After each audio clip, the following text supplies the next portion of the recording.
moderate Hvala this puno discussion, so she's going to svima take the i floor. svima sretan Međunarodni dan ljudskih Thank you prava. very Prije nego much. što počnemo s našim panelom koji će biti Before we're going to iznimno start with our zanimljiv, panel, which is going to be zadovoljstvo mi very je interesting, pozdraviti prije svega Violetu Staničić, I'd like to voditeljicu say hello Europskog to Violeta parlamenta Staničić u Hrvatskoj i iza nje and glavu sadašnju zaklade Solidarno Sanju the Sarnavku. Dajem uvodnu Sanja Sarnavkadash that heads the platform Solidarna. She's going to take the floor. Hello, everyone. I'd like to greet you in the name of the Danish Parliament. As you know, since 2013 until now, we have been having continuous partnership with the Human Rights Festival. That's a priority because the active promotion of human rights and citizenship participation is, and it's one of the priorities. I just want to inform you about that within the second circle, I'd like to respect the human rights dignity, democracy, the rule of law, respect of human rights, and the rights of minorities. When we talk about the European Union and we talk about the European values, it's the human rights. Also, we can talk that the global pandemics have tackled and totally shattered some of the ways of doing things. And we have been able to sign a new contract from 2000 until 2027. And I think we have created a new compromise in this budgetary framework. And I think that this is going to be today in Brussels, that European solidarity is the only formula for a successful combat against COVID, but also to face human rights, well-being, and dignity of every single citizen of the European Union. I'd like to emphasize that the current agreement that has been signed for multi-annual financial framework not only that tackles the issue of pandemics, but also there have been different issues between the issue of rule of law, and that's the main pillar to come to this issue.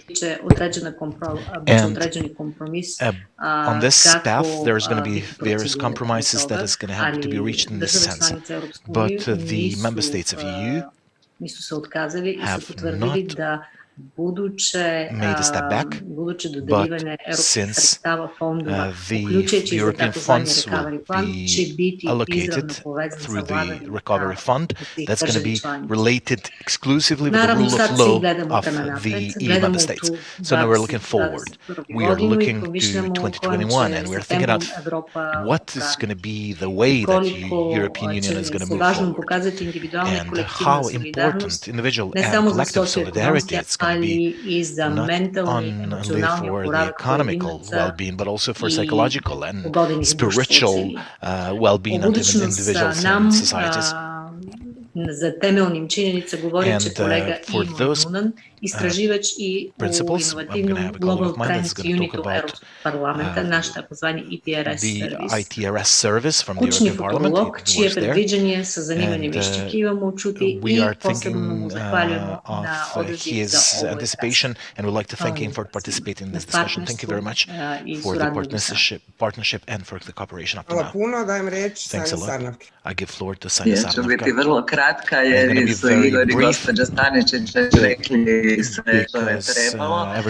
Ćemo preći na raspravu, ali u svakom slučaju mi je čast i zadovoljstvo što prima Interpares u ime zaklade Solidarna, koja je ovo ujedno obilježavanje 5 godina rođendana našega, što na Human Rights Film Festivalu s kojim surađujemo od samog početka i osnivanja zaklade.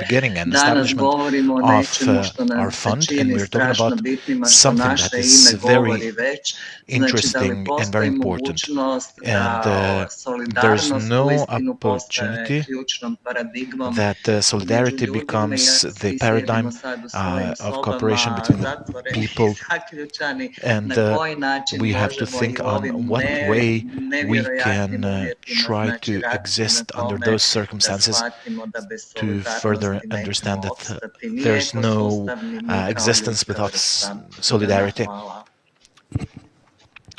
Hvala Sanja. Thanks a lot, Sanja. Prije nego što And najavim now, naše before I sjajne announce paneliste, our pozdravila bi wonderful sve panelists, koji I'd like su nam to se greet all pridružili that ovdje have na ovom decided to join Zoomu, us ali i here on sve this naše Zoom channel, gledatelje i but slušatelje also na all the svim ones that follow us in platformama, all kao the su naravno platforms, Facebook which stranice Human have Rights followed us by Film the Facebook Festivala, page of Human Rights Film Zaklade Festival, Solidarna, the Facebook Solidarna stranica platform, Ureda Europskog Facebook parlamenta page u of the Hrvatskoj. Office of European Parliament To here je in Croatia, naravno i and YouTube. also we have the YouTube I channel, ljudi dakle and mogu cijelo vrijeme na people tim can follow platformama, dakle na continuously Facebook on those stranicama platforms, on postavljati those pitanja channels, s obzirom address na ono što questions čuju, based on what they naše hear, glavno and naravno our pitanje na ovaj key današnji question dan on usred today's pandemije je discussions je li in the middle of solidarno pandemics naše novo normalno i is kako doći do solidarity, toga da something solidarno that is bude our new normal, naše and novo how to come normalno. to the Trebam position when pozdraviti solidarity is i going to become our new predstavnike normal. Ureda And I'd pravobraniteljice za like ravnopravnost to also present the Office for the Ombudsperson's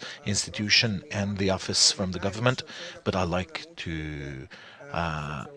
greet them, but also mostly the students from the high school from Varaždin, and which are very active young participants, and the ones that on their backs will be carrying the future responsibilities that is going to create the solidarity that's become a new normal.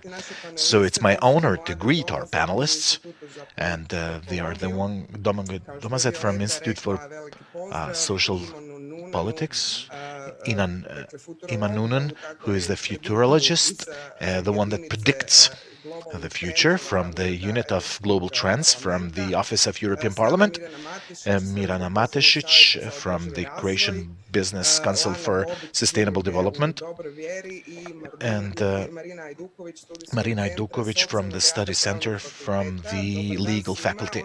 Hello, all of you. What is important and interesting is that we have today our commentators, and I'd like to greet Vidov from Faktograf, and also the representatives of the Croatian Debate Club and Society. Moje pitanje za sva panelista prije nego počnemo, because we are going to have on Facebook a poll, so for all that is going to follow us are going to be able to address a question, to tell us their opinions if solidarity is something that is new normal and anything else. So the question is do we, in fact, have a chance for a solidarity as a new normal? So we'd like to go around, say yes or no, yes but, or no but if. So we're going to go with asking Mlada, what do you think? Is there a chance for solidarity to become a new normal? Just briefly. What's your opinion? Solidarity today is not a new normal, and solidarity will have to become a new normal because that's the only way to survive. If you look at how we have accumulated vaccines on the rich north of the parliament and not globally, and I think that, that's a very good indicator when it comes to that. Mr. Matešić or Mrs. Matešić, yes, but I think that this situation has helped us a lot to start thinking from the zero, from the baseline. But I think that it's slowing down this initiative, and if we are not going to gather around this idea, I think we're going to miss the chance. Thank you, Marina Ajduković.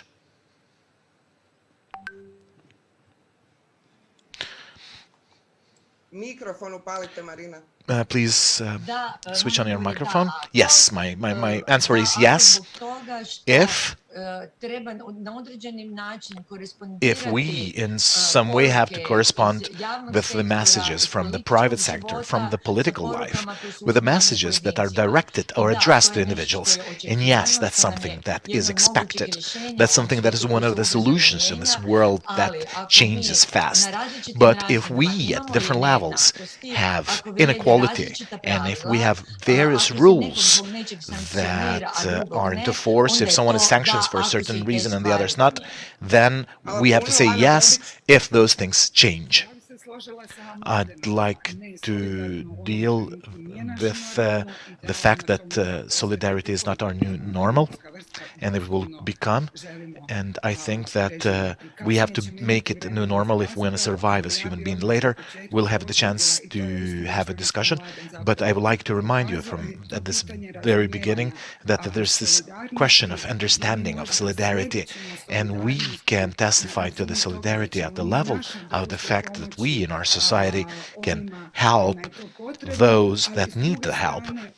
But on the other hand, at this moment, on the pandemics, as much as we are organized and we are going to be at the aid of someone that is in dangerous group, but we forget to think of the refugees, of the most vulnerable groups in the society, in the world, whose reality in there have somehow ignored, and that's this new normal and solidarity will not include and understand bringing down inequality and working in bringing down inequality, then I'm not sure how much solidarity is that what it is and what is something else. Please, your comment. Iman, please, your yeah. Molim vas vaš komentar. Just turn on the mic. Molim vas uključite mikrofon. Hi. Pozdrav. I didn't quite get the introduction.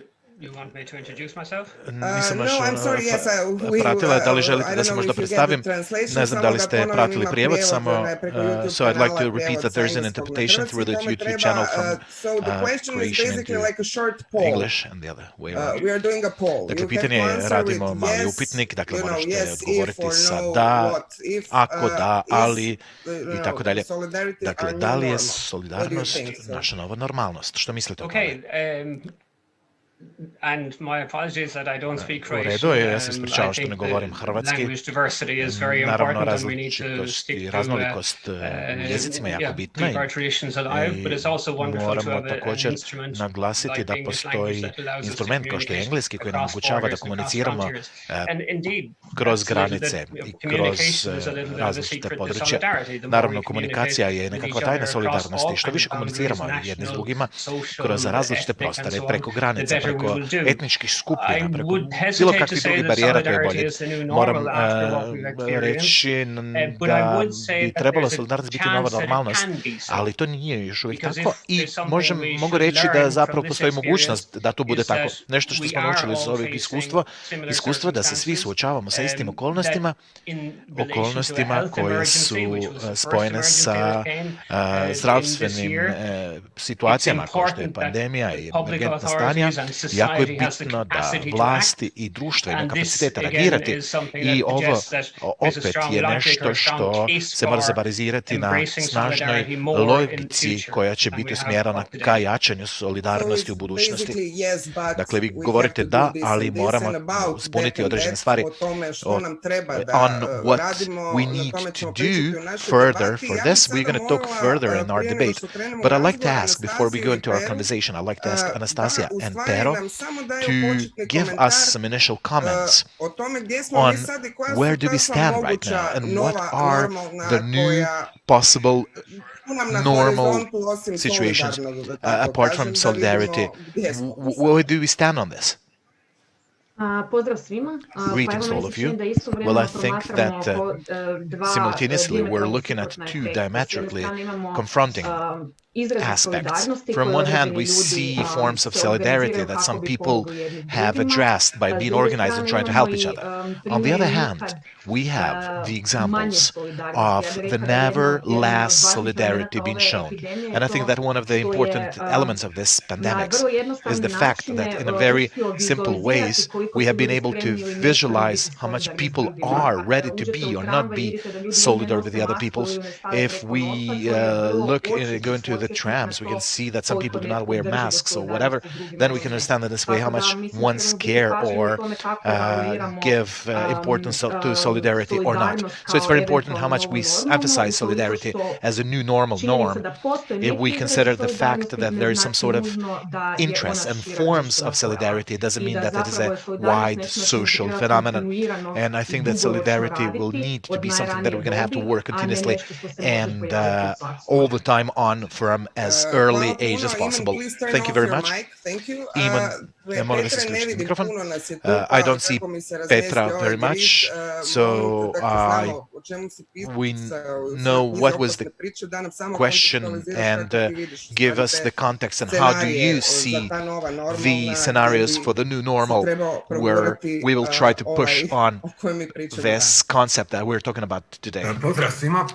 Hello everyone. My opinion is that the world for some time, maybe about 10 years now, so lives in this sort of a turning phase that the old normality has been turned down and the new one hasn't been created or established yet. So here I see the conflict between the political forces that are in favor of more individuality and the other ones that are in favor of more collectivism. So some sort of a dominant political tensions in principle are in the side of the ones that either propagate more individuality or more solidarity. I think that at this moment it's not possible. How is this going to go on? I think that one and the other side can still win in a sense that, and then this is not going to happen, that the more solidarity approach is not going to win, especially we're going to give better chance to the planet. And the pandemics of coronavirus that has been supporting all those social processes is in principle only symptomatics of the situation that we have having a chance to address the only planet that we have. And I think that the global solidarity, that it's going to be addressed to the solidarity and global climate changes will have to be addressed in this way, otherwise it doesn't have much future as such. Thank you very much for the intervention from the first commentator.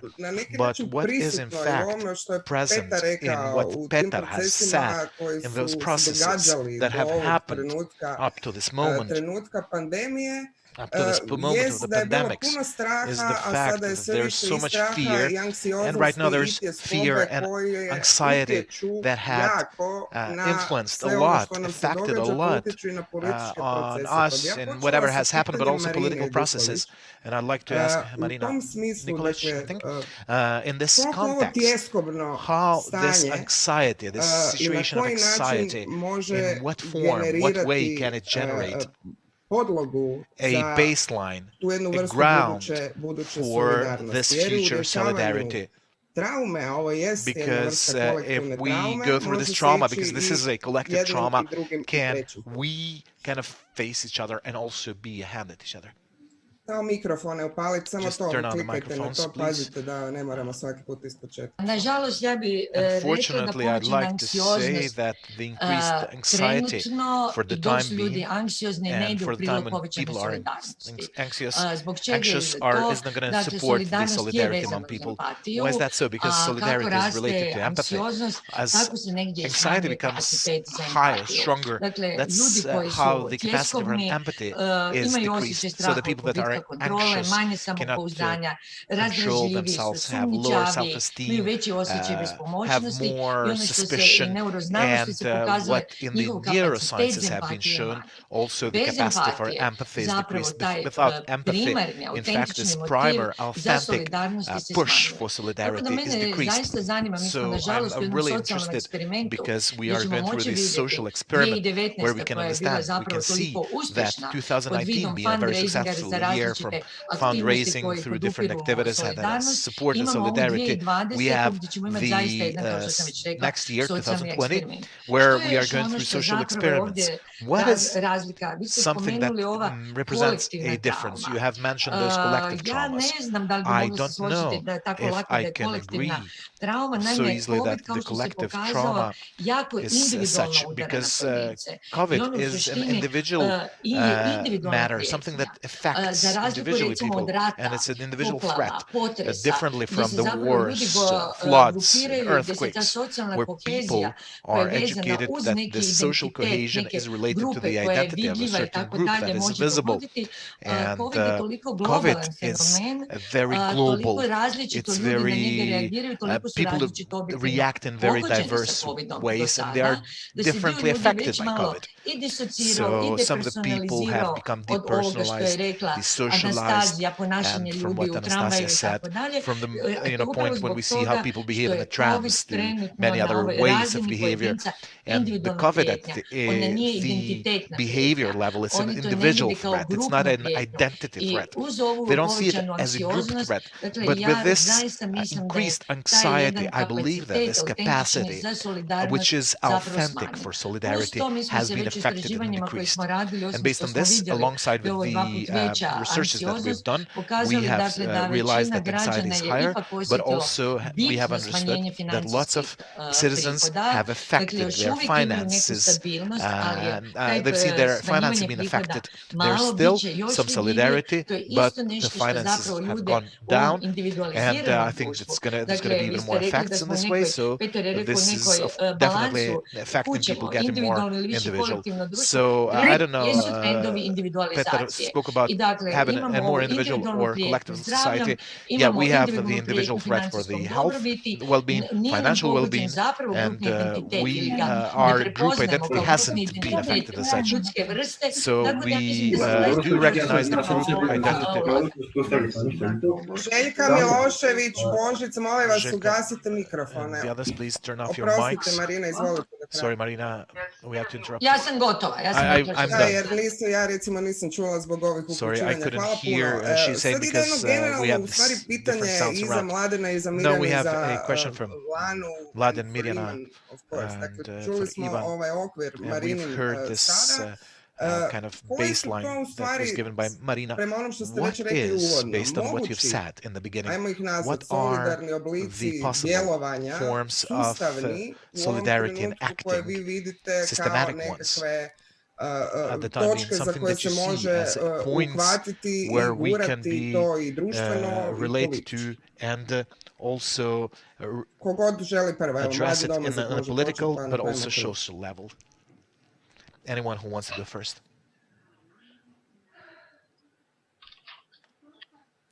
Ako nema Mladena, možemo onda Smirjana Matešić, ne znam, kažem, previše vas je ne vidim. As I said, there's lots of you, cannot see all of you. I think Mladen is not around here, he's gone. Maybe someone can give some technical support to bring him back. Thanks a lot. Mirjana is going to take the floor. Well, I'm here in charge to say... Sorry, so there's overlapping voices. She's talking in the name of the business sector. Whomever is the host, sorry, it seems to be some sort of a technical support that is going to help us with those things. So I'd like to help the ones that are the moderators and have the opportunity to switch on off the microphones. Not my microphone, but the microphones of the others, because the voices, the sounds are overlapping. Thanks a lot. We in the economical sector, as any other person, any other individual, we are in the situation that has affected us. We have been kind of threatened, we felt afraid, and we wanted to find some sort of a business model. And the subject of human rights is not a primary subject that the economy has addressed. That is an issue that has been becoming mainstream of the economy with the globalization and with some sort of strategic documents that support the economy to understand that there is a responsibility to human rights. And here, first of all, I'd like to ask for the UN's guidelines for human rights and also 17 goals of sustainable development that became part of the agenda of the employers that will have to become also responsible for the human rights during the global crisis. This implementation principle has been mainly worsened in principle, partially because the economy normally reacts in a reactive way, or it includes those matters that they think that are interesting or key to increase competition. And human rights have not been a matter of discussion in Croatia, especially in Croatia. That would be important for some sort of positioning of business sector or to create some sort of a reputation of brand strengthening, for instance. And for the same reason, the consumers nor the public administration do not appreciate those matters and subjects. When it comes to the COVID, volim zapravo razmišljati dugoročnije i nadam se da će ova cijela pandemija završiti u narednih par mjeseci i da strategija koju danas gospodarstvo treba promišljati, a i mi svi skupa kad razgovaramo o društvenom razvoju, mora nadići temu COVID-a i s obzirom da sam ekolog po struci i s obzirom da je tema održivog razvoja uglavnom bazirana na temama održivosti okoliša, smatram da su teme kao što sustainable development, I believe that subjects such as climate changes and the depletion of resources and the affection of biodiversity are much more long-term, and they are the ones that we have to address if we are thinking of solidarity.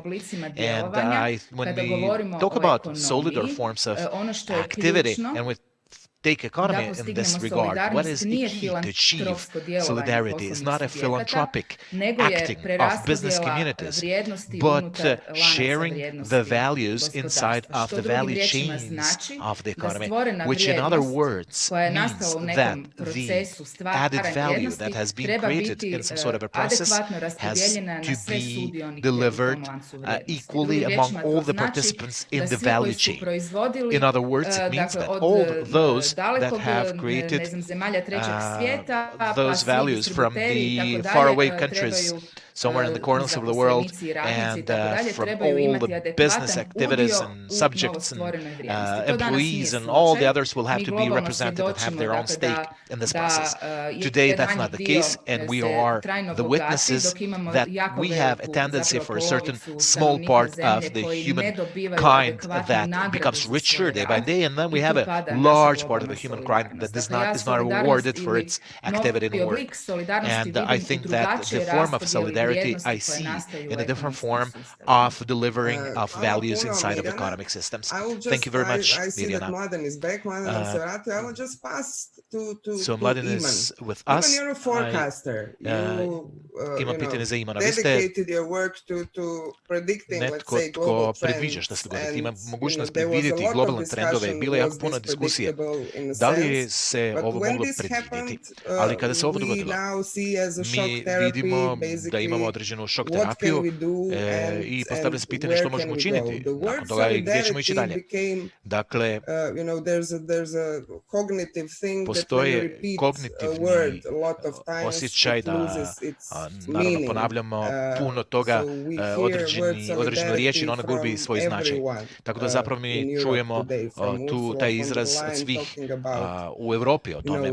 Dakle, svi govore o novim konceptima fonda za obnovu, novim proračunima, o strateškim idejama kao Europi koja će ići ka stvaranju novog stanja kontinentu do 2050. godine, ali vi kao pojedinac, ne kao netko tko predstavlja dakle određene institucije, nego vi kao pojedinac, što mislite da je potrebno davati značaj riječima koje izgovaramo i kako bismo na neki način sustavno mogli raditi na tome kako bismo politike u Europi preusmjerili ka konceptima koji će biti nešto što će uključiti solidarnost, koji se u ovom trenutku sve osim toga. Hvala puno Ivana, hvala puno na ovom jednostavnom pitanju. Naravno, ja sam ovdje u osobnom svojstvu, tako da zapravo ne predstavljam nekakvu instituciju. I također moramo reći da je naš fokus na dugoročnim ciljevima. Dakle, mi želimo predvidjeti što će se dogoditi nakon 10 godina, a kako možemo raditi kako bismo se prilagodili ka tim stanjima, odnosno tim stanjima. Također je jako bitno znati i naravno shvatiti nešto što ste vi također naglasili, da postoji jako puno trenutaka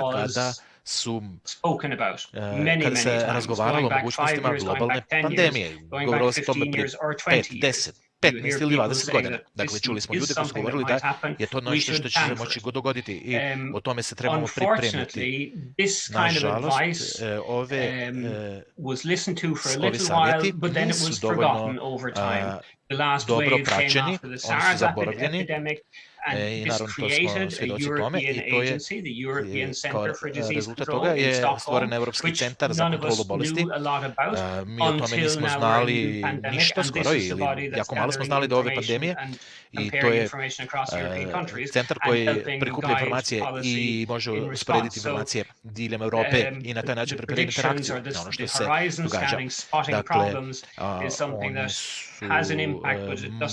dakle, mogli predvidjeti određene probleme koji bi imali određene učinke na taj način, ali ne može riješiti, odnosno ne može spriječiti nešto što se dešava.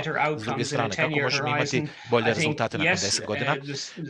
Mislim da solidarnost koju ste vi napomenuli ili socijalna ili društvena kohezija je jako bitno u tome. Jedan od aspekta ove gospodarske krize ili gospodarskog problema koji se bazira, odnosno se pojavio nakon zdravstvenih problema je da će naravno razlike između različitih europskih zemalja biti veća na manja. Dakle, zemlje koje imaju više resursa i mogućnosti, kapacitete da se suoče sa gospodarskim posljedicama će imati bolju situaciju u usporedbi sa onima koji nemaju te kapacitete i neće moći reagirati i pružati istu podršku. To je jedan evropski instrument i naravno suradnja na evropskoj razini, prema tome je jako bitno. Tako da fond za obnovu je stvoren upravo s tim ciljem. To je način da se izražava solidarnost, da se pomogne evropskim zemljama kako bi skupa djelovale i naravno djelovati u skupini jako bitno. To je početna točka za funkcioniranje svih evropskih zemalja. I naravno onda se treba naglasiti kako će se dalje nastaviti taj postupak. I ti resursi, ti kapaciteti se moraju pametno koristiti kada se budu distribuirali i moramo se osigurati da su na dobar način, da se dobro upravlja njima, da se dobro koristi, da se spriječi korupcija i ostale nepravilnosti i tako dalje. Dakle, opet, javna uprava je jako bitna, kapaciteti javne uprave da bi djelovale u interesu javnosti su jako bitne kako bismo mogli doći do solidarnosti koje težimo postići na međunarodnoj razini i između različitih zemalja Europe i svijeta. Hvala vam najljepše. Thank you very much for your intervention. Perhaps we can go on and perhaps Lana can refer to this after this cycle. We can have your interventions as panelists whenever you think that there's something that has to be added or emphasized. We've heard this social, psychological and political moment where we found ourselves. But I'm interested to know if in your works, is there something that is related to environment?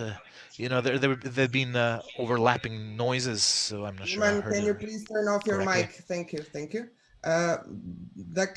Na koji način u stvari vi ovo vidite kao historijsku priliku, jer dakle, nama jest jasno da mi živimo u svijetu koji je teško pogođen klimatske promjene i globalnu nejednakost, climate changes, global inequalities, and all those big matters that we've been affected, and we can see it all around us.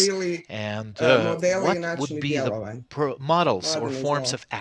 Mladen, please go ahead. Thanks a lot. And sorry for the technological unflowness, especially it's owned by the private companies. Unfortunately, I haven't heard the presentations from earlier, but I understand where we're heading to in this discussion. I think that the historical opportunity always existed. I think that in the serious global crisis, we've had an opportunity that people dealt with it in different ways since the 70s and on. And we can also say that the crises were permanent. The crisis existed in Asia before the pandemics. The crises were overwhelming in Africa for a long time. The crisis that has been discussed is the Human Rights Film Festival. And Varaždin is something that is related, because I didn't hear earlier, how do we interpret what we've learned from the crisis that we have faced today, and from the point of view of the opportunity of systematic reaction that has been emphasized also in the invitation for this discussion, because today it becomes clear from the reactions and the feelings that we get from the pandemics that has hit Europe for the first time in this form, is that in the crisis we need to be dedicated to dealing with it, and that's going to be part of our life today and also in the next 10 years, especially when it comes to youngsters that will yet have to start working. So the historical opportunity existed, for instance, from the first oil shock of the 70s until the stagnation of the socialist societies. But out of this neoliberalism occurred, which we blame for everything that is wrong when it comes to inequality, and that occurs around the world from any crisis. And every single day there is the issue of the narrative that we give to ourselves and to the world, and the question of what kind of world do we want to see, what kind of, and that world is not going to be set for us, neither by the European Parliament or Commission, but it's something that is going to be shaped in our countries, neighborhood, continent, and the world. When it comes to inequality in Europe, I believe that, well, Europe has funds. That's the richest continent in the world. We are the richest part of the world. We have most of the material goods since the human kind existed in the world, since the first people started scrambling in the cave walls.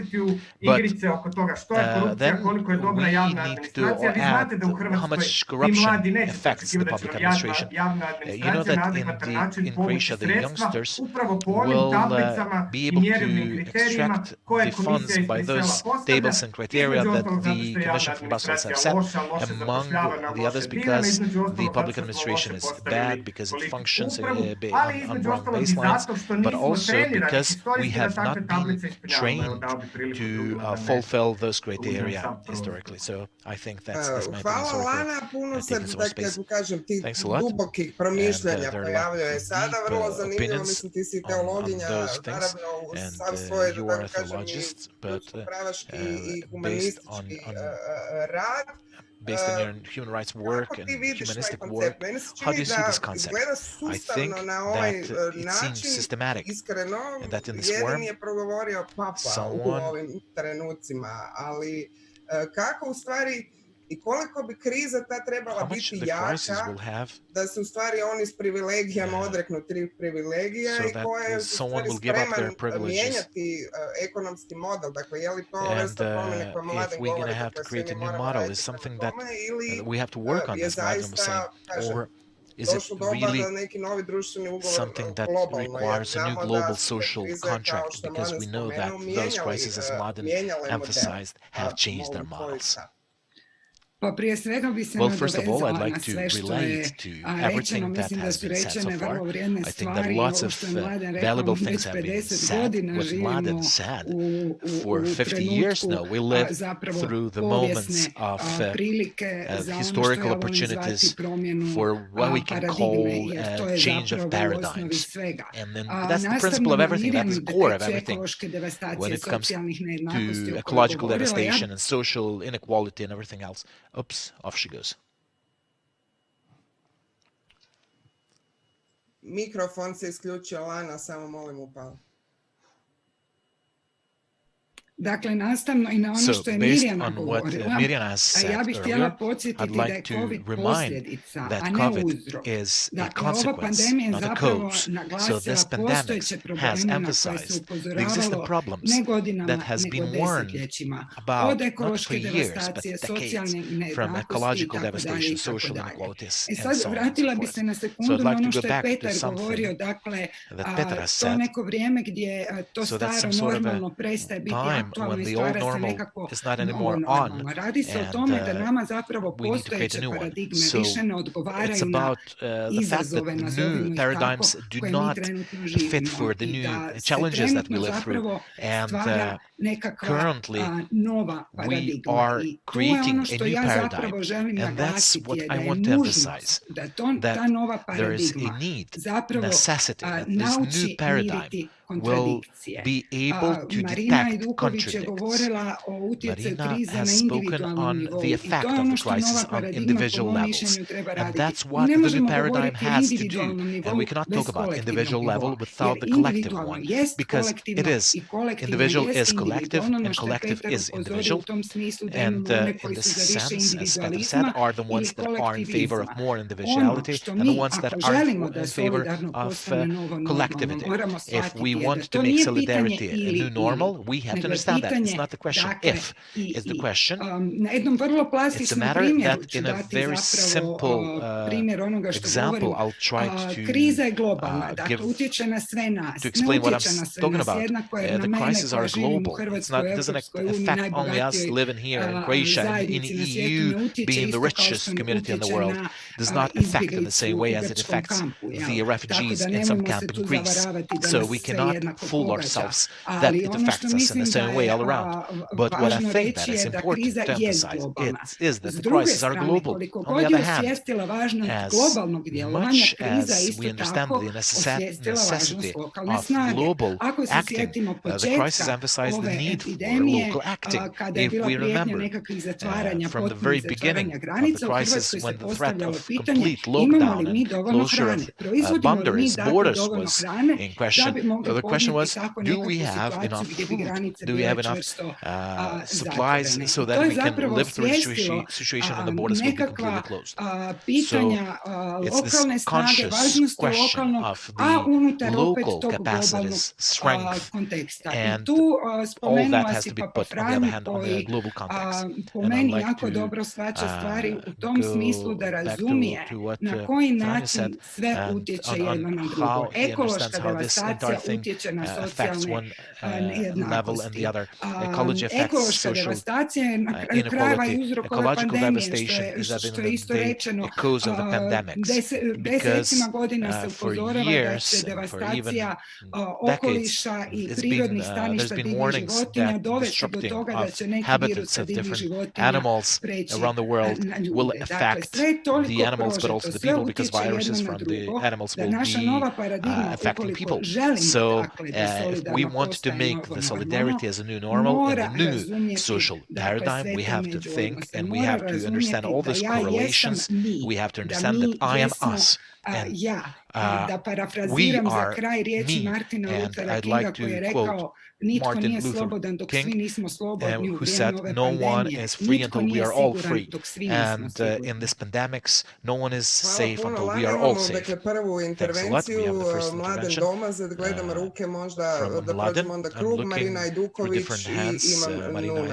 i Iman Nunan. Ja bih samo volio čuti od Lane, volio bi da smo se ranije, da smo na istom kauču, već bi se micao i mahao rukama. Probably if we are sitting on the same couch, we will be waving our hands. Although this is not a philosophical discussion, and well, this is going to go on for decades and decades, and nothing is going to happen. But we have to think about the fact that the invitation and cures between the food that exists between me and its source, and how it ends in the couch where I'm sitting, because something happens, something makes decisions. Ivana says, I didn't hear very well because of the technical difficulties. We cannot hear and see him very well. But off he goes again. Opet se ugasio mikrofon. Evo Lana, samo palite onda vi koji ste panelisti, možda je lakše. Koliko sam shvatila, Mladen je pitao šta je onda uzrok. So I think I understood what is the cause. Yeah, I was asking what is the cause. So we are talking about the crisis since the 70s. That's something that you have tackled. And from my point of view, I think the cause is capitalism. But again, I think that this answer is not so simple and has just one meaning. I think that issues are way more complex, and I think that one of the problems is that in very complex issues, we intend to give very simple answers. That is also reflected in the conspiracy theories, that when people lack a narrative that is going to explain the complexity of the things that we live through, they give a very simple conspiracy theory answers. So in this way, we live through the times when we try to understand how to tackle those issues and not to look for some simple answers, because simple answers do drive simple solutions that deepen the issues rather than trying to resolve. Thanks a lot, Marina Iduković. Marina, we have intervention of Iman Nunan. Izvolite, Marina. Dakle, u ovom razdoblju u kojem je Mladen govorio, mi zapravo vidimo kako se sustavno guši propitivanje uzroka. Dakle, centri moći ne vole propitivanje uzroka. Centers of power do not like to do this. They don't want to question the causes. So this entire matter of poverty and inequality also brings the question or the issue of the sense. What's the sense? What's the point of being engaged? What's the point of their existence? And I'd like to also here emphasize among the scope of the causes, there's been one bishop in Latin America called Camara. He said, once I shared the circle, they said that I'm a saint. When I started questioning on why are some rich, why are some poor, they called me a communist. So as a bishop, Camara came to the moment where he understood that asking and trying to look for the causes is a very unpopular issue. So I'm a bit worried about the solidarity as the new normal. And I'm worried that this is going to be something that is going to suppress some of the voices. If we understand solidarity as a readiness to work together and to share compassion on people and groups, that's something that needs to be done, of course. But that's not something that is going to bring down the voices of the ones that want to wonder why is that so. So when I was thinking about this entire matter on how to balance those approaches so that the solidarity and the solidar support for the ones that need, regardless of the fact the values have been affected, their image of themselves have been affected, and so on, will represent this sort of a balanced development in the world where the similarity point will be in 20 years' time. In 20 years, we're going to have computers that are going to become much more intelligent than people, and that's something that we're going to have to look forward to. And alongside the ecological crisis and so on and so forth, we are going towards a world that is hard to anticipate. So I see the new solidarity as something that needs to come along, but not as a way to bring down the ones that wonder on the causes and why is that happening, but I think that we need to give direct support for the ones that need, and further also discuss on the causes of whatever happens and stand for the balanced development. And in this sense, I'm very interested to hear what Iman thinks of this. What we are waiting to happen in the technological sense of development as well. I'm waiting that the sound comes to Iman because he's translation. So Iman, čekamo da Iman dobije zvuk, tako da dajemo riječ njemu. Yes. Well, I'd like to go back to the dimension of foresight, trying to understand why a problem arises and how to stop a problem coming over the horizon. Because this is something that plainly we didn't do this well enough. Zato što očito to nismo činili dovoljno dobro. We can agree on. Možemo se oko toga složiti. I ovdje je stvar u tome da mi koristimo strateško predviđanja kako bismo shvatili da postoji mnogo različitih mogućih budućnosti i možemo naravno predvidjeti stvari neće ići na način na koji ćemo htjeti da stvari idu. Prema tome moramo uzeti u obzir i razmišljati ozbiljno nekoliko scenarija, uključujući scenarij najgoreg mogućeg učinka. I naravno moramo raspravljati i razgovarati i postojećim paradigmama i stvari tome da sve mora biti što je učinkovitije je moguće. Dakle, u ovom trenutku mora imati, recimo, na primjer, samo određeni broj kreveta u bolnicama koji je pretpostavljeno da ćemo trebati sad, ovaj tjedan, ovaj mjesec i tako dalje. I naravno, vlade se suočavaju sa problemima s kojim se trebaju suočiti danas, ali smo shvatili da tijekom promjena jedinstvene paradigme moramo imati različitih rezervnih opcija. A to znači da se maknemo od reakcija u pravom trenutku kroz super učinkovitost i shvatiti da moramo imati kapacitete da se suočimo sa nepredviđenim i rijetkim situacijama. Ako razmišljate o tome, to je nešto što se događalo uvijek. Kada, recimo, govorimo o vojnim snagama, o obrambenim snagama, one ne postoje zbog toga što se odvijaju ratovi cijelo vrijeme, već zbog toga što postoji mogućnost da će oni trebati reagirati u određenom scenariju najgore vrste budućnosti. Prema tome, kada raspravljamo o zdravstvenim uslugama, socijalnim uslugama, također dolazimo do trenutka kada moramo ponovno prioritizirati različite opcije koje imamo između onih koji odlučuju o prioritizaciji. Dakle, kriza je počela iz zdravstvenog sektora, postala je socijalni problem i samim tim mi shvaćamo da su to područja na kojima se moramo usredotočiti ako želimo ići naprijed. Kada to pogledamo iz točke gledišta iz Brisela, oni naravno razmišljaju i o tome da se reagira na posljedice, da se izgradi harmonija i usklađenost i reakcija koje uključuju i okoliš i naravno tehnološki napredak. I tehnologija je naravno nešto što trebamo svakako imati u obzir da govorimo o napretku. I naravno, ali također ono što je bitno je socijalna pravda, to je nešto što će morati biti inkluzivna točka, da nećemo nikoga ostaviti izvan tog okvira i to će biti smjernice koje se uključuju i unose u evropska djelovanja. To znači naravno određivanja politike na evropskoj i nacionalnoj razini, tako da se one mogu kretati istovremeno u istom smjeru i reagirati na isti način. Thank you so much. Ja bih dala sada opet riječ našim komentatorima Petru i Anastasiji. Čuli smo jako zanimljive teze i komentare. We have heard some very interesting theses and comments. We'd like to continue on and like to stop some of them or look at some of those. So we're talking about the technology development in today's world in the sense of creating of various narratives. Lana spoke about fake news and all the others.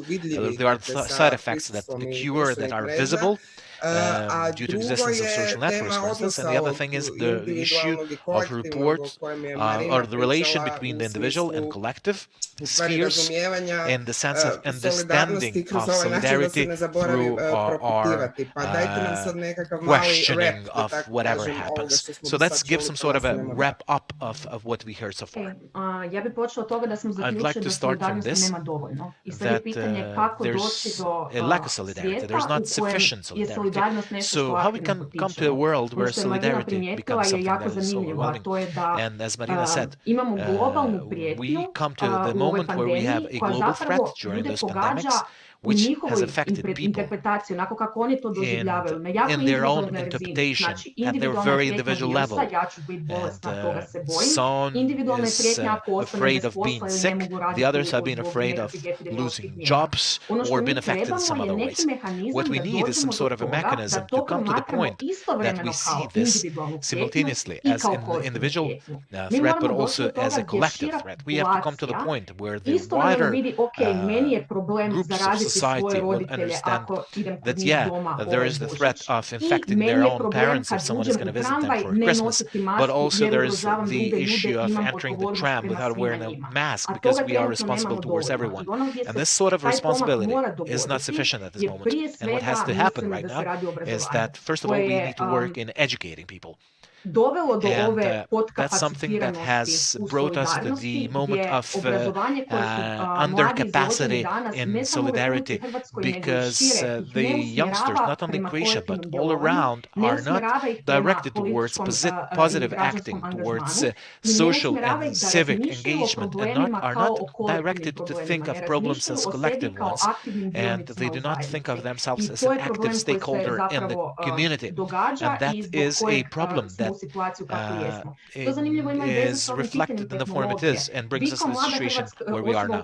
Also, when it comes to technology, here in Croatia today, when you enroll in any sort of a faculty and any sort of studies, not only physics and mathematics, you will not have the opportunity to go and listen to a class that talks about modern technologies and its effect in societies. And in this context, we cannot even hope that we are going to be able to develop technologies that in any form take into account the people that are affected by it. We can develop medicine or cure for cancer, but we can develop also various vaccines.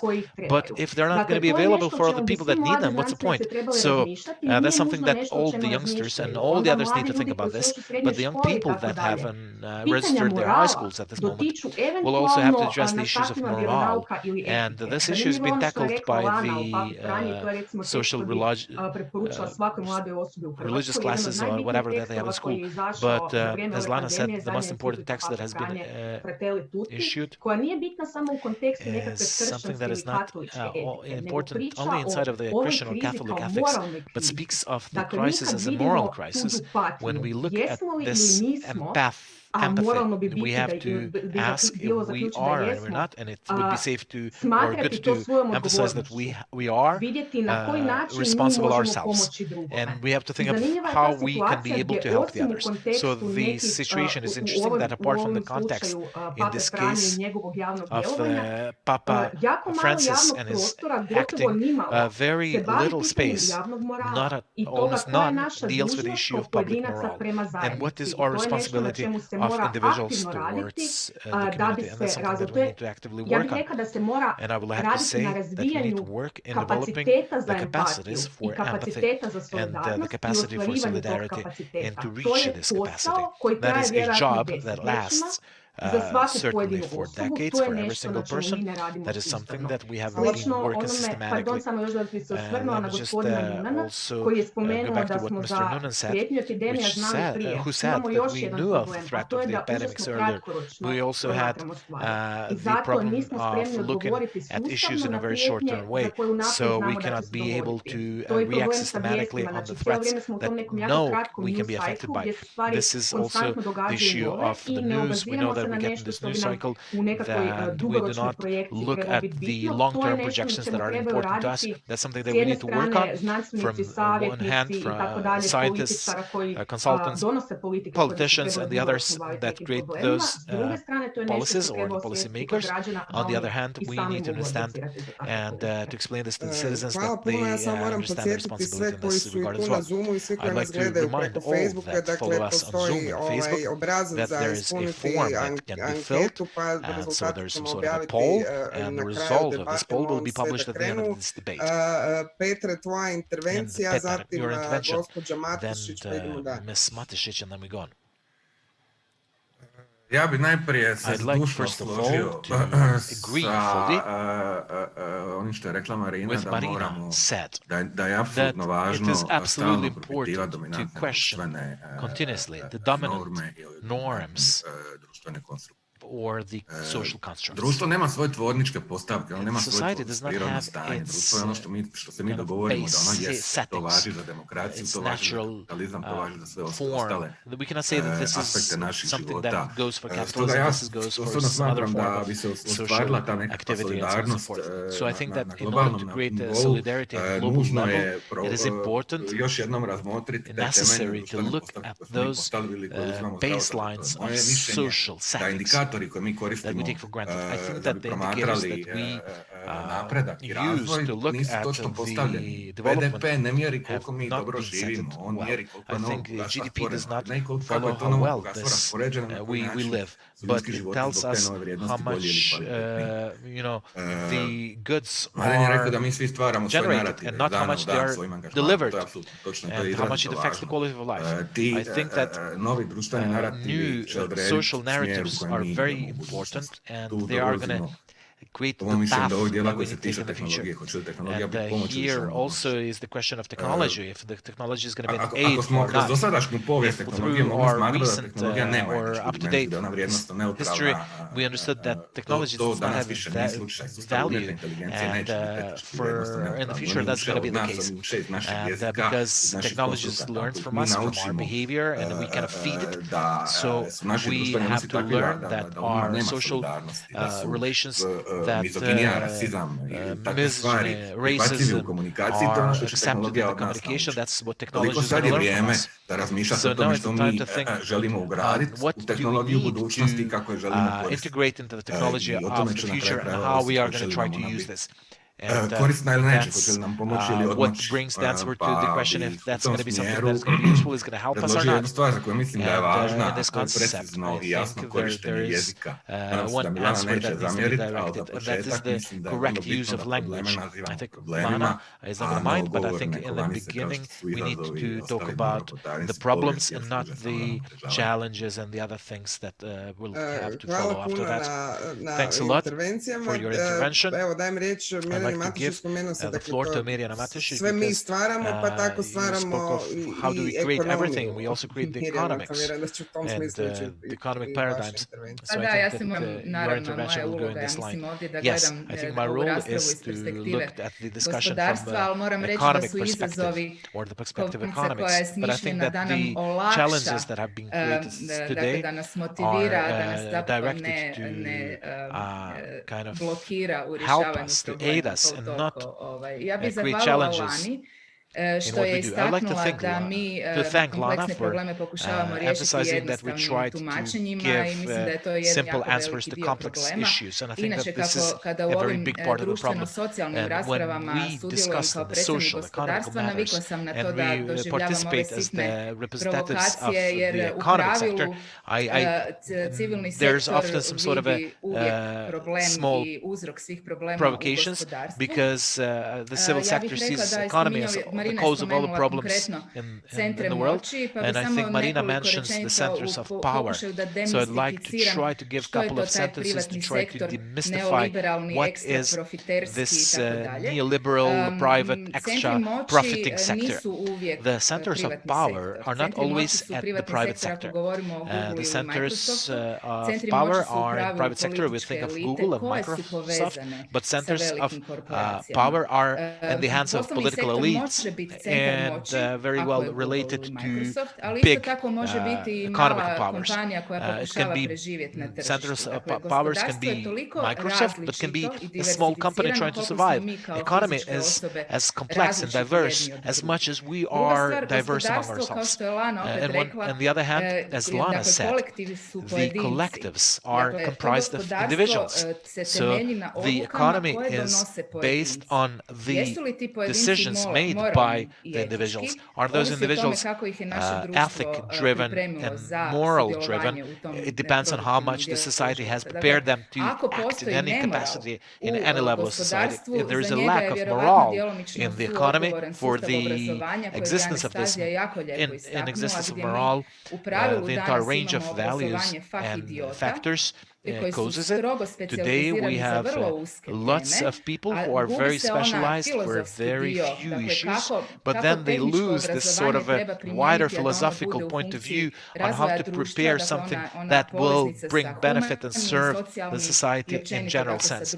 So, and we'll have also to address in this way the social impact of technological solutions, because we create in this way robots before the robots become part of our lives, because we have people who create and act in this sort of way without looking at the wider context. When it comes to the solidarity, which is the subject of our discussion, in the context of economy, I would say that for me, the solidarity in spending resources is the key one. And I think that in this context, for the economy, centers are of power are very often the consumers. The consumers are the ones that with their decisions they can contribute to changing or the direction of a development or the way we are heading or moving on. And then, of course, the economical sector will bring their own individual specific features, and they might support the extra cost or effort to bring something that is going to be ecologically more acceptable or socially more acceptable. For instance, to recycle something or so on. So I would say that the paradigm changes does not mean that we need to point to the ones responsible, but to accept the responsibility in the solidary way, because we are all responsible for the situation we have, and the solution is in a joint work and in creating systematic changes that will have to come with the overall consensus of the economy, of public sector, of the consumers, of the public in general. So all of us will have to accept our responsibilities and to contribute to making those changes. Otherwise, we will just keep discussing and not have solutions. Well, as Mladen said, we have been discussing about those challenges for decades, and changes require the change of the framework that we work on or exist on, legislative framework, all the others. We know what we talk about. We know how the distribution of wealth is directed. Moje sljedeće pitanje je za Ebona. Jel možemo promijeniti ili možemo generirati ovu promjenu pravnog okvira, zato što mi govorimo o tome da postojeći pravni i regulatorni okviri nisu dovoljno dobro opremljeni da bi reagirali na takve situacije. Na primjer, oporezivanje globalnih tehnoloških kompanija, tako dalje. Sva ona pitanja koje se nalaze na rasporedu, pitanja koje bi trebalo stvoriti jednakost u društvu, odnosno veću jednakost. Jel možemo stvoriti solidarnost građanina Evropske unije koji će djelovati izvan nacionalnih granica i izvan ideološkog okvira? Da, na neki način mi moramo biti optimistični kada govorimo o budućnosti i to je početna točka. I također želim naglasiti metode, odnosno metodologiju kojom ćemo to učiniti. Ako želite promijeniti paradigmu ili ako osjećate potrebu da dođete do novih narativa, prema tome dugoročna predviđanja su dobra koja će vam i pomoći ćemo tome. Dakle, predviđanja na strateški način vi možete također vaše kapacitete uskladiti pažljivije i bolje i to je prvi korak, to je prvi dobar korak. I na evropskoj razini to je nešto što se čini. Imamo Evropski parlament, ali imamo Evropsku komisiju i različite institucije koje imaju veće kapacitete u ovom trenutku i sustavno nastoje adresirati pitanje predviđanja onoga što će doći. Što to znači? Umjesto da stvorimo sigurne prostore gdje možemo imati otvorene rasprave o onome što trebamo činiti, o smjernicama koje trebamo primijeniti ili smjerovima kojim trebamo ići i tako dalje. Ako uzimate nekakve ideje koje su već izgrađene, one se moraju provjeriti, izgraditi na realnim pretpostavkama, moramo se osigurati da pretpostavke su realne, moramo također promijeniti perspektive, dakle točke gledišta, jako je bitno da naravno i Hrvatska ima svoju perspektivu, ali imamo perspektivu iz različitih drugih zemalja i različitih drugih mjesta, dakle različitih točaka gledišta, kako bismo mogli shvatiti što će se desiti u budućnosti, u određenom trenutku budućnosti, također jako bitno. I to bih htio naglasiti. Bitno je da nastojimo budemo poticani o kvalitetu, dakle da donosimo nešto bolje i naravno da ne činimo stvari koje će biti u skladu sa našim predrasudama. To su stvari koje će nam otvoriti put ka kvalitetnoj budućnosti. Mislim da je element podataka jako bitan u tome, zato što naši podaci se odnose na našu prošlost, ali također oni imaju učinaka na naše odluke u budućnosti. Prema tome, širi inkluzivni proces u pripremi za donošenje odluka i naravno donositelji odluka su bolje informirani.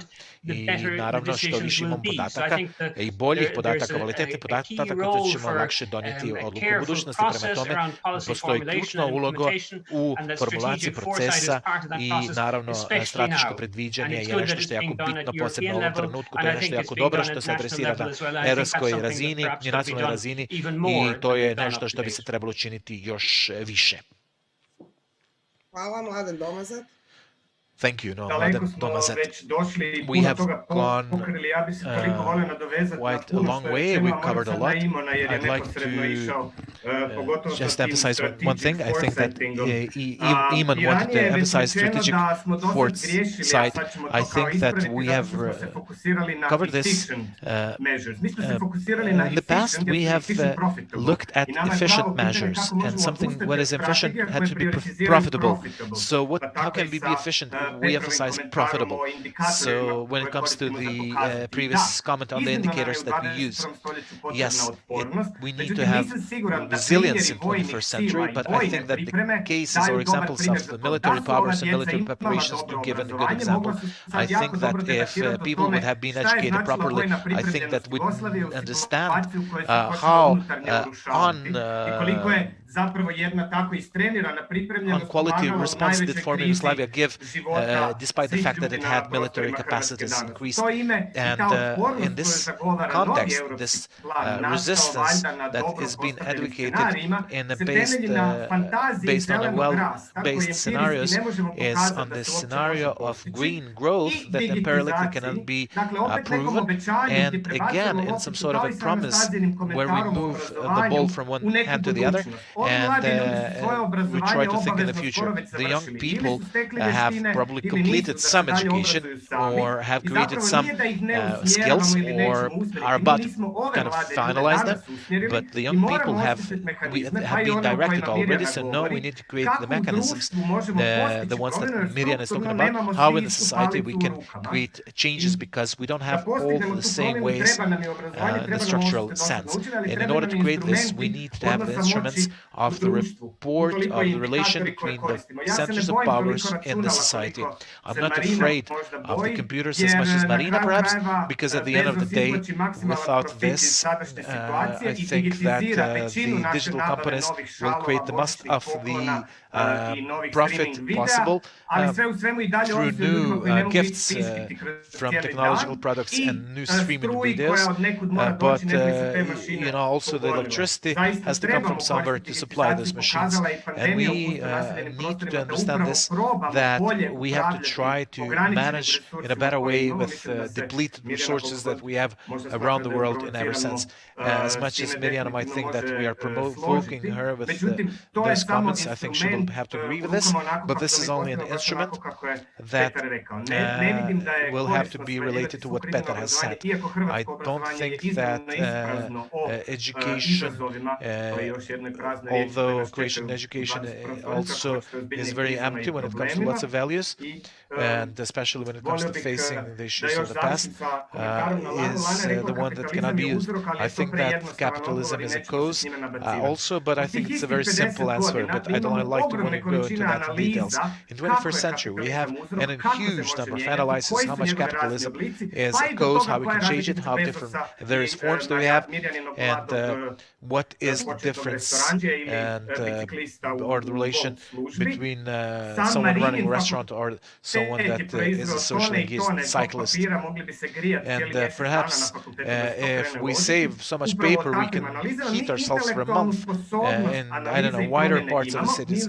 So based on those analyses that we can give us good indications, we ignore them and set them the social paradigms as they do exist. So it is worth saying that we need to think of the capitalism and analysis on the change those paradigms. So it is not up to the consumer, because 26 people in Croatia are threatened by the level of poverty, and they have very little margin of deciding if they're going to use generic or organic products, and the systematic changes will have to be started by instruments of power, and it enables us that those margins will have to be changed in every single form, and that through smart education on our attitudes will have to affect the environment around us. Ja imam potrebu sad da reći, zaista mi je žao, Mladene, da si shvatio da me je strah. I vidiš, to je jedan dobar primjer kako lako uđemo u zamke interpretacije nečega na emocionalnoj razini.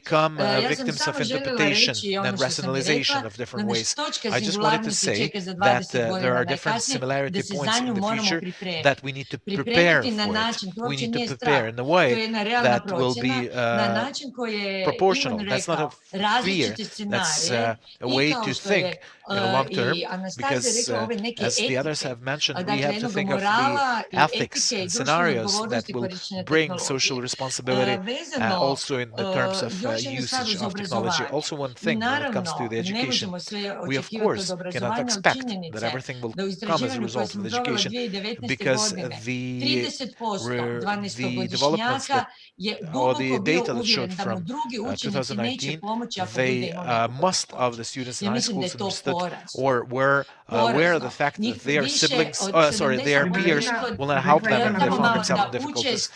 That is really poor indication. So, as we've said, COVID just brought to the surface some of the things that for a long time were needed. And here, Samo da završim. I ono što ja mislim da je ključno trenutno ići u obrazovanje ne samo djece, nego zapravo obrazovanje nas kao građana.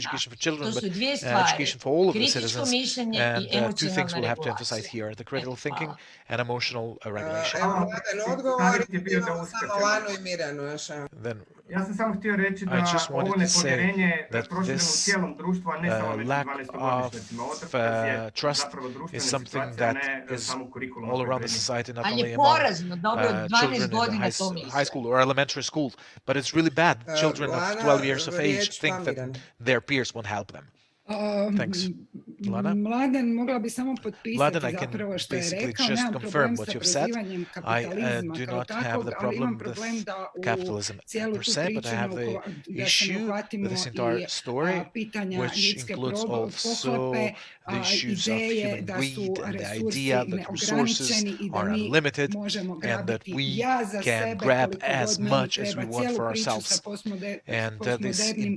priču sa postmodernim individualističkim individualistic societies comes in this context of this wider story. I'd like to go back what has been said when it comes to questioning our system. I'd like to question the system in a way that we talk about matters which are related to on how we around the table set certain decisions and strategies. We're talking about European solidarity. What kind of European solidarity is there? Solidarity exists or does not. It cannot be not called European or American or whatever. It has to be a solidarity in the full meaning of the word.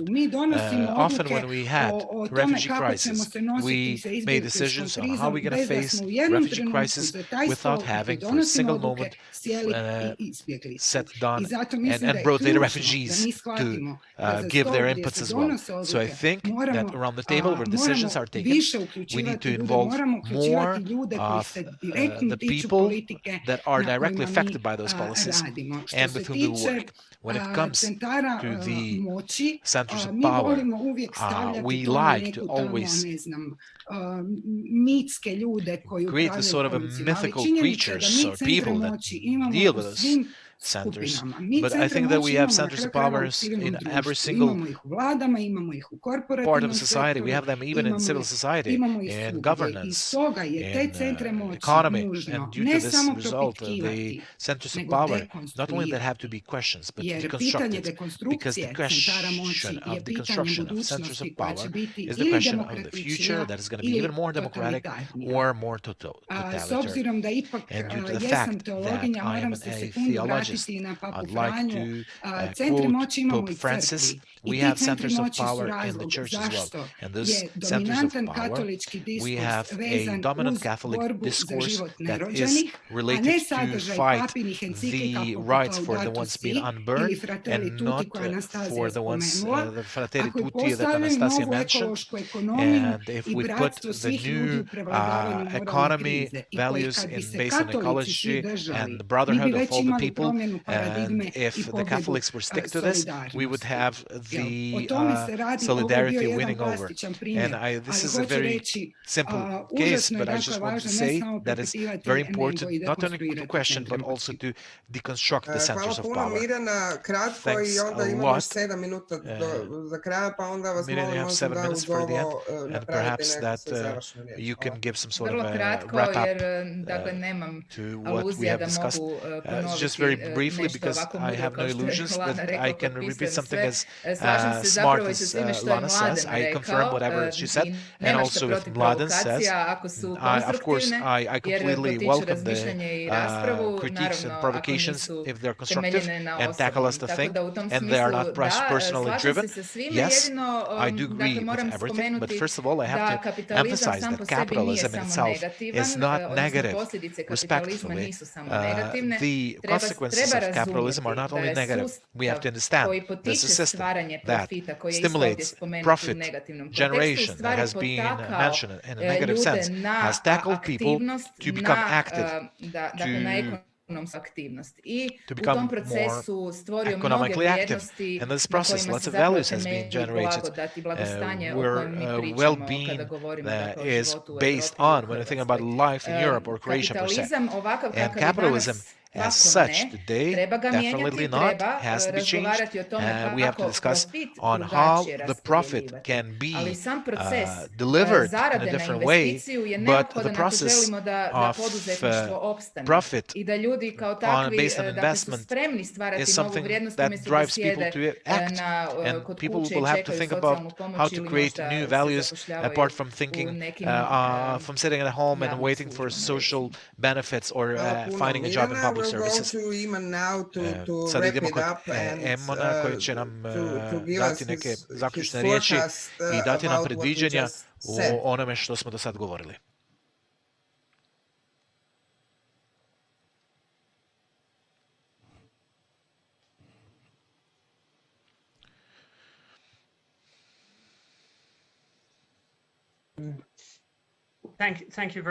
Hvala puno još jednom. To je bila jedna izvrsna rasprava i naučio sam puno slušajući ovo sve. Hvala puno i prevoditelju koji kaže da je to nešto radi.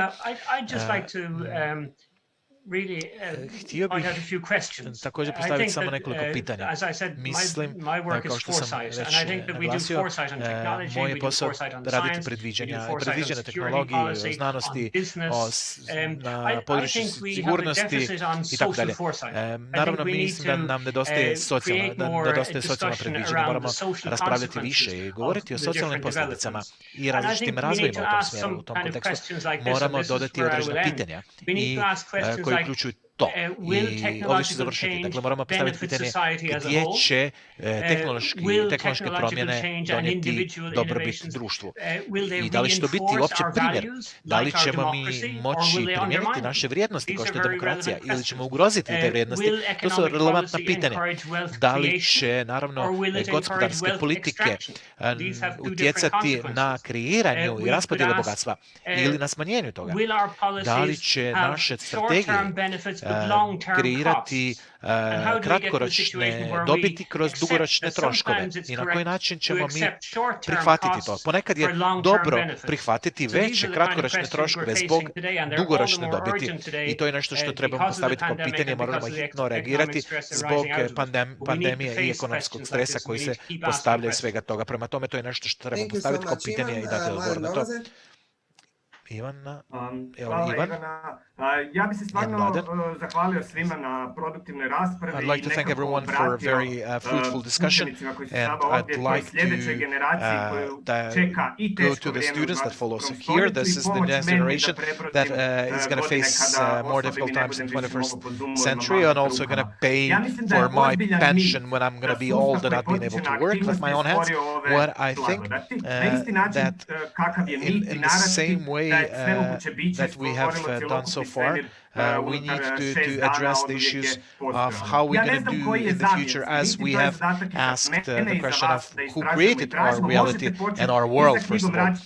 So I'd like to quote Jason Moore, who spoke about the history of the world from Seven Cheap Things, or in Creation has been published by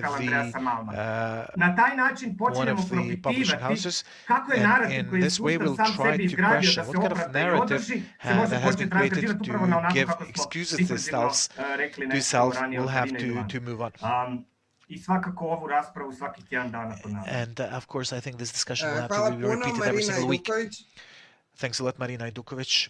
Sorry, I wasn't able to hear Mladen as well as would have been ideally. So I hope I managed to pick a bit and transmit a bit. Krenući iz diskursa moje primarne struke, a to je psihologija. I'd like to start from the discourse of my primary profession, that's psychology.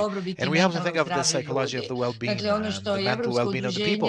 What the European Association of Labor emphasizes as depression and being one of the greatest hazards in today's world and sectors of work. And of course, this depression and questioning the sense. And the point is related to this social, economical, technological environment. And yes, I think that it's very important that this matter of psychological well-being and mental well-being include into this scope. Being solidar and understanding that you are being solidar will support your mental well-being. It will make us less isolated. And today, I hope that we came to those conclusions, but I hope that also in the future we're going to have the similar debate and skipping maybe the introduction. And yes, as Mladen said, this is something that has to go on in a continuous way, and regardless of an anniversary of the Solidarna or such as an association or the festival, but has to be continuous.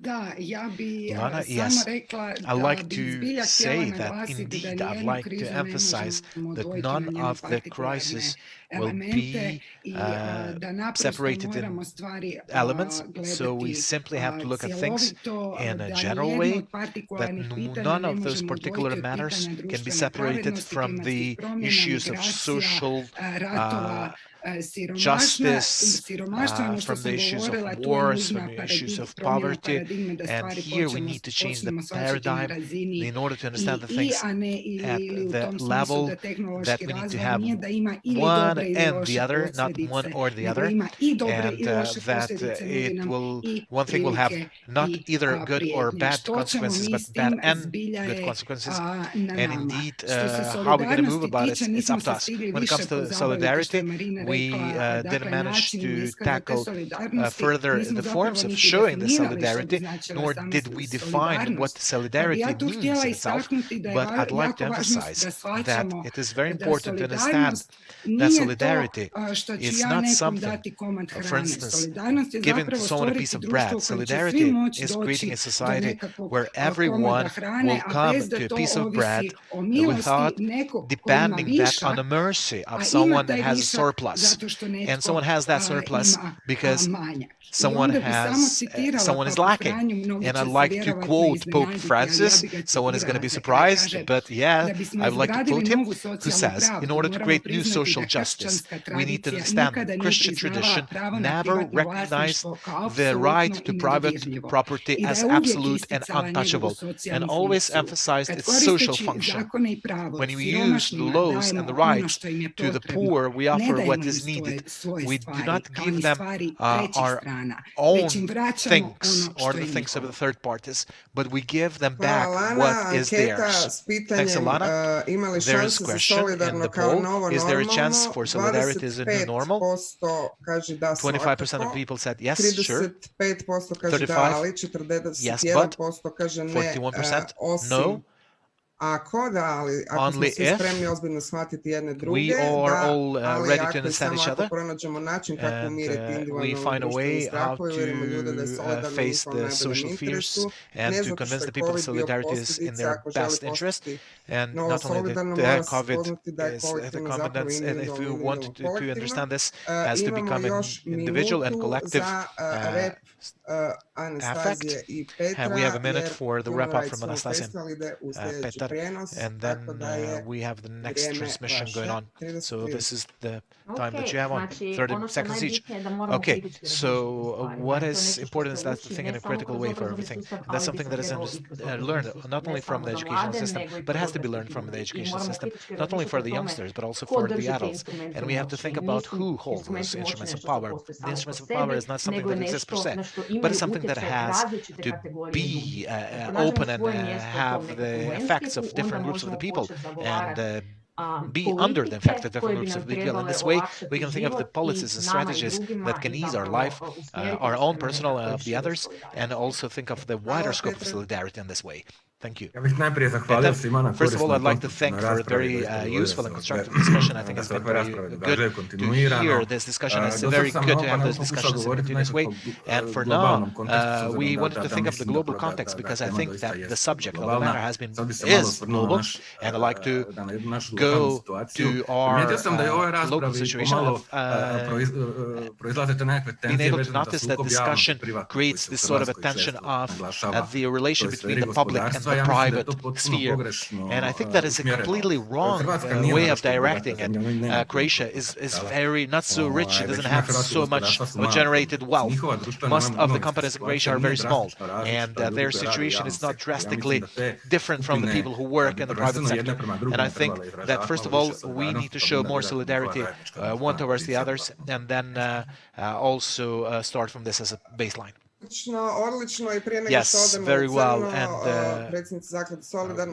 we'd like to give the floor for the end from Sanja Sarovka, but also she's going to give us an introduction to the further plans for the program. Thanks a lot. I think I've turned myself off because my dogs are barking and cats are walking on my head, and of course I'd like to agree that those kind of discussions have to be more frequent, and of course this discussion has opened lots of questions, and there's no simple answers to those questions, but we're going to try to continue working on this, and we're not going to use only anniversaries to try to create spaces of discussion like this one. At the end, I'd like to thank everyone, and I'd like to thank all of you, and to call you to follow Facebook page of Solidarno. Would like to invite you for a dinner that is going to be online under those new circumstances, and that is going to be used to support the children living in poverty that can develop and can be able to achieve some of the objectives or goals that would not be able to be achieved without our support. Until we change the society and the systems, we need to help in this way us that have a bit more and share with the ones that have nothing. Thanks. Thanks a lot. Thanks Human Rights Film Festival Solidarna, and thanks to the participants from Varaždin. And in the chat, before you leave, you have the link for the dinner that Sanja has announced. And thanks a lot to you, Ivana.